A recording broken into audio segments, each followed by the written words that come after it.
Welcome to the Pitchability Show. This is the show where you develop from the ground up.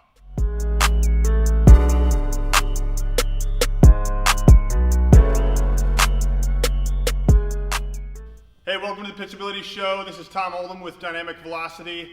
As we're approaching the end of the year, thought we would do a youth development series. So this is going to be for youth coaches and youth players, and we're going to be starting today at kind of what I would consider ground zero, or the foundational level for developing youth pitchers. So through the series, we're going to be talking about things like pitch grips, drills that we use, how we apply the mental side of the game with youth pitchers. We're going to work on all of that and provide that to you in this upcoming series. So for today, we're going to talk about just the basics of how youth pitchers, or youth players for that matter, should really move as they're playing catch. So one of the things that we see with younger players is they have a tendency to want to move towards their target when they're throwing. So typically, as soon as they start to lift, their entire body moves forward, and then what happens is their front side rotates way too early because of how their trunk is positioned over their front foot. So when we work with youth players and we work with youth teams, one of the biggest things that we work on initially is getting the players to think about moving backwards before they go forwards. So if you can imagine, you've got your team spread out. The first thing that I would start with is what we call a step back drill. So what we're going to be doing is basically just having the players, if the player's throwing the ball out that way, all they're doing is acting like they're coming set out of the stretch, and then they're going to cross over in front with their front foot and then step behind with their back foot. So they would cross in front and then step back behind. So that movement gets them to activate their back leg, but in doing so, we really want them to work on their glove side as well. Because a lot of times with youth guys, what we see is when they throw, they get really lazy or loose with this front side, and then it exaggerates this rotation, this early rotation with their shoulder. So the first drill with that step back drill, really emphasize activating this back leg. One cue that we use is think about taking your hip down to your heel, and then as you're doing that, your glove side should stay over your front foot. So all we're doing here, very simple movement, crossing over in front, stepping back behind, trying to get this glove higher than the front shoulder, ideally in a thumb down position. And if the players are wondering, well, where do I put my glove? Just think about having that glove right over the front foot. So that's the first thing when youth players are playing catch. I would start with the step back drill. Once they get that movement perfected, then you could advance it a little bit more into what we call a quarterback drill.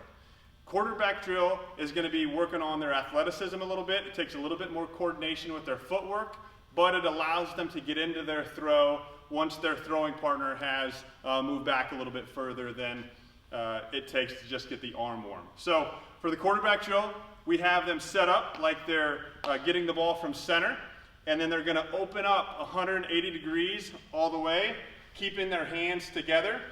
Then once they open up all the way, then they're taking their front foot in front of their back foot, then they're stepping behind into that position where you're still wanting to activate the back leg and the front arm, just like you were doing in the step back. So this is a progressive drill where you're starting with the step backs, then moving into the quarterback drill. So when you're doing this, I would suggest starting slowly with their footwork, where they're opening up, crossing over, and dropping back without throwing. Get them used to the footwork, then gradually speed it up as they're going back. Getting into their throw with their throwing partner. So that is how I would suggest, once you start to get into where you're thinking of extension phase or somewhat long toss, have them get into that quarterback drill, because that will really activate that back leg.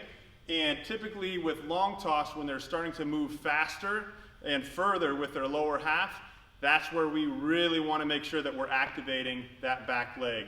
If you don't have them working backwards before they're throwing, typically when they're trying to throw the ball further, they're really going to start to open up this way with their throwing side, which is what we want to avoid. The final thing, once they start to move in or at the initial part of catch, one of the things that you can do is just get them into the same position every time. So whenever we have youth guys play catch, we call this just the starting position, where they're acting as though they're coming out of the stretch position, out of the set position. And now my back foot, my back leg, you want to work behind your front foot. Hand stays together, then we separate and throw. So we make our players do that every single time, where that back foot is tracking behind that front foot as they're then going to separate into front foot strike. So really, really important for youth players to understand that initial movement as they're starting to get separated, and really big focus on back leg activation and how the front glove side supports getting into that back leg. It's really, really important. So that's where we always start with guys. We want to make sure that they're moving correctly before we start getting more advanced with different drills that we're going to cover in the next show. So if you have anything that you'd like us to cover during this youth development series, please let me know. You can contact me on Instagram at Tom Oldham Baseball, or on Twitter at Tom Oldham 19. Give us your suggestions and we'll cover it on the show. Hope that helps. Thanks.